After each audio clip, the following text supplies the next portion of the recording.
नमस्कार दोस्तों, भक्ति की शक्ति चैनल में आप सबका बहुत बहुत स्वागत है। कैसे हैं आप सब, यह बताने के लिए कमेंट बॉक्स में हरि विष्णु जरूर लिखें। तो दोस्तों, आज हम इस वीडियो में जानेंगे कि पौष माह के शुक्ल पक्ष की जो एकादशी है, जो 2025 की पहली एकादशी होगी, जनवरी महीने में आने वाली पहली एकादशी होगी, किस दिन व्रत रखना है और पारण आपको कब करना है, द्वादशी कब समाप्त होगी, व्रत के नियम क्या रहेंगे, भोग में क्या लगाना है, पूजन कैसे करना है और व्रत पारण विधि क्या है। बहुत सारी महत्वपूर्ण बातें आज हम इस वीडियो में जानेंगे। तो दोस्तों, आप लोग बने रहिए मेरे साथ मेरे चैनल भक्ति की शक्ति पर। इससे पहले दोस्तों, अगर आपको मेरा वीडियो पसंद आता है तो प्लीज आप मेरे चैनल को सब्सक्राइब कर दीजिएगा, बेल आइकन को प्रेस कर दीजिएगा ताकि मेरे वीडियो के नए नोटिफिकेशन सबसे पहले आप सभी के पास पहुंचे। तो दोस्तों, चलिए अब जान लेते हैं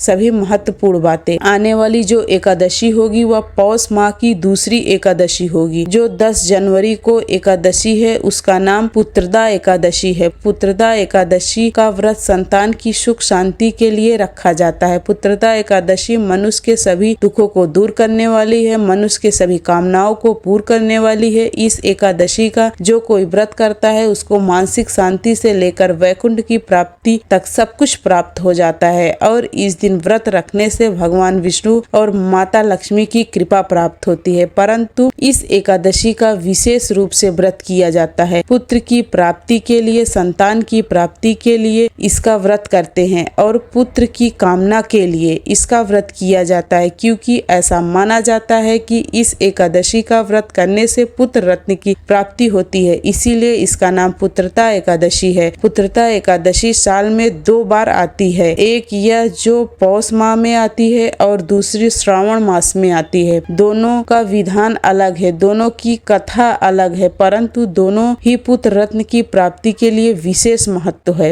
एकादशी व्रत करने वाले लोगों को दशमी तिथि से ही इस व्रत का पालन करना चाहिए। दशमी तिथि यानी दशमी के दिन से हमें लहसुन प्याज ये सब नहीं खाना चाहिए, मतलब शुद्ध सात्विक भोजन करना चाहिए। यह एकादशियों में बड़ी एकादशी है, इसीलिए आप लोग इस व्रत को अवश्य करें। भगवान श्री हरि का पूजन तो इस दिन आपको अवश्य रूप से करना चाहिए और कथा सुननी चाहिए। बात करते हैं कि पूजन कैसे करते हैं पुत्रदा एकादशी को। व्रत की बात करें तो जिस दिन आप व्रत कर रहे हैं उस दिन आपको सूर्य उदय से पहले उठकर स्नान आदि ये सब कर लेना चाहिए। स्नान करने के बाद साफ सुथरा कपड़ा, हो सके तो पीला कपड़ा पहनकर आप सूर्य देव को जल अर्पित करें। पीला चंदन लगाए, जितना हो सके उस दिन आप पीली चीजों का यूज करें, क्योंकि भगवान विष्णु को पीला चीजें बहुत पसंद है। कहा जाता है कि आप पीली चीजों का जितना यूज करेंगे भगवान विष्णु उतना ही आपके ऊपर प्रसन्न होंगे। फिर इसके बाद आप लोग जल वगैरह छोड़कर आप जहाँ आपका पूजा स्थल होगा वहाँ बैठकर आप सबसे पहले व्रत का संकल्प ले लीजिएगा। व्रत का संकल्प लेने के बाद से फिर आपका व्रत चालू हो जाता है। चलिए दोस्तों, अब जान लेते हैं पूजन विधि। सबसे पहले आप एक लकड़ी की चौकी ले ले और उस पर आप पीले या लाल कलर का वस्त्र बिछा दे। चौकी के दाएं तरफ एक दीप प्रज्वलित कर दे और चौकी पर भगवान विष्णु की प्रतिमा स्थापित करे। उसे रोली, चंदन, कुमकुम, हल्दी, तिलक करे। फिर अक्षत अर्पित करे, पीले पुष्प, माला, फूल आदि चढ़ाए और जनेऊ अर्पित करे। इसके बाद पंचामृत में तुलसी पत्र डालकर भगवान विष्णु जी को भोग लगाए। भोग लगाने के बाद फल वगैरह आदि आप चढ़ाएं। इसके बाद भगवान विष्णु जी की चालीसा का पाठ करें और आप 108 बार ओम नमः भगवते वासुदेवाय मंत्र का जप करें। इसके बाद विष्णु जी की आरती करें। इस तरह विधि विधान से एकादशी की पूजा को आप संपन्न करें, क्योंकि एकादशी व्रत से ज्यादा इसके नियम का पालन करना बहुत जरूरी होता है। एकादशी एक ऐसा व्रत है जिसमें हमें सोना नहीं चाहिए। अगर आपको नींद आ रही है या फिर आपकी तबीयत खराब है तो आप तुलसी पत्र वगैरह लेकर, तुलसी पत्र अपने साड़ी में या दुपट्टे में जो भी आप पहने उसमें बांध कर फिर सोइएगा।